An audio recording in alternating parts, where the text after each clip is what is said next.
we can begin really talking about lesson 1.3.2, the strength of the ionic bond and how that ionic bond relates to the lattice energy and the properties of ionic solids.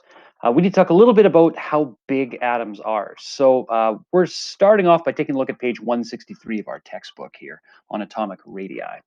One thing you should notice is that as you move from left to right on the periodic table, our atoms get smaller. This is because the effective nuclear charge increases, the nucleus is stronger, and yet the outermost valence electrons are in the same position. They're both in, for example, lithium through neon. All these elements have valence electrons in the second shell. Lithium, the weakest nucleus, allows the electrons to stray further. Neon, with the strongest nucleus, draws them in closer. As you'll notice in figure 611, it actually gives us the exact atomic radii listed in the top right-hand corner. The other thing I want you to notice is as you move down on the periodic table, so from, say, hydrogen through cesium in group 1, atoms get bigger. This is because the valence shell of hydrogen is in the first energy level, the first primary quantum number. As we get to lithium, valence electrons are in the second shell, sodium, the third shell, all the way down to cesium, which has 6 shells of electrons.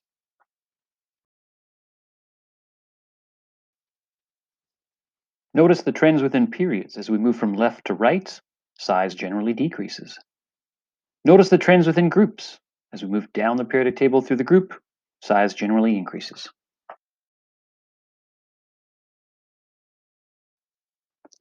Ionic radii differ slightly from atomic radii in the sense that when we form a cation, meaning when a metal atom loses its valence electrons and reverts to kind of its core inner filled shell electrons, they tend to get significantly smaller. They lose a complete shell of electrons. Conversely, when anions gain electrons and fill their outer shell, they tend to generally increase in their atomic radii as they begin to resemble an element like, say, in chlorine's case, argon. When it resembles argon with its weaker nucleus, it'll actually have a larger diameter as a result.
Let's talk about what a crystal lattice is. So a crystal lattice is this three-dimensional arrangement of oppositely charged ions that maximizes attraction between the oppositely charged ions and minimizes repulsion between the same charged ions.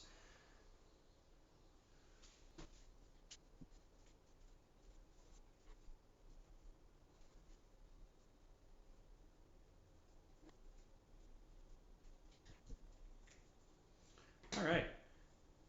So within the lattice, you're going to find that ionic bonds form between every oppositely charged ion. And what you end up with is a structure that maximizes attraction while trying to minimize the repulsion. So these guys need to be as far apart from each other as possible, because that would be repulsion. And this would be attraction. So a crystal lattice would represent how ions effectively pack around and cluster around one another in order to maximize these two forces. Now, how strong are these attractions to one another?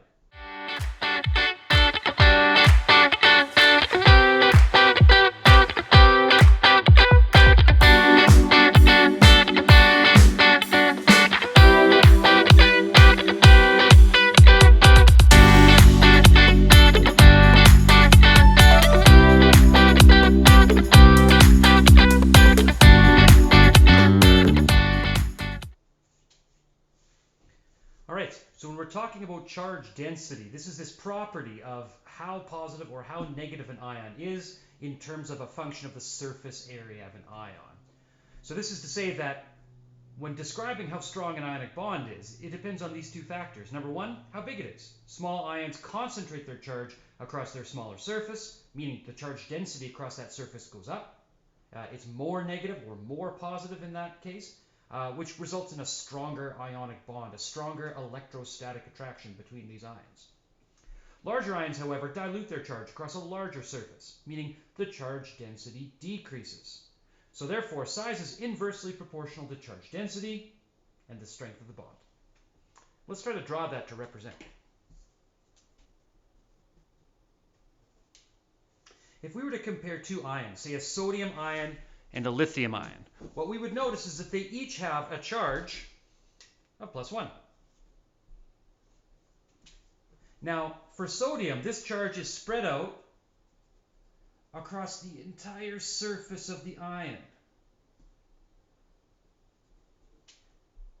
Whereas lithium, that same plus charge, is distributed over the surface of its ion. The end result here would be that when we interpret the size of an atom, bigger atoms form weaker ionic bonds because the charge is more spread out across the surface. Smaller ions form stronger ionic bonds because they have a smaller surface through which to distribute their charge.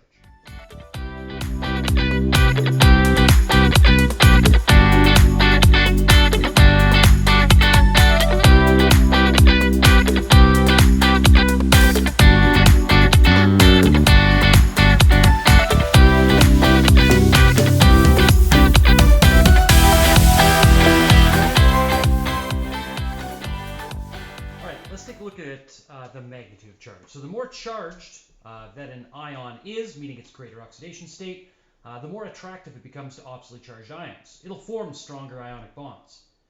So in summary, the magnitude of charge directly proportional to the strength of an ionic bond. As charge goes up, bond strength goes up. Let's see if we can represent this in a picture. In the case of lithium with one positive charge, it's able to distribute that charge across its surface. But with the two positive charges of beryllium, which technically also has a smaller surface than lithium, but it's the two positive charges that's critical here. That charge is distributed across the surface.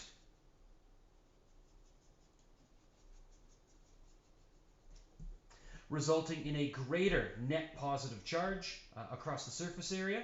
The average charge density is much higher in beryllium compared to lithium. So beryllium will form much stronger bonds than lithium will because it has more charge, and as a result, more electrostatic attraction to oppositely charged ions. We should make note here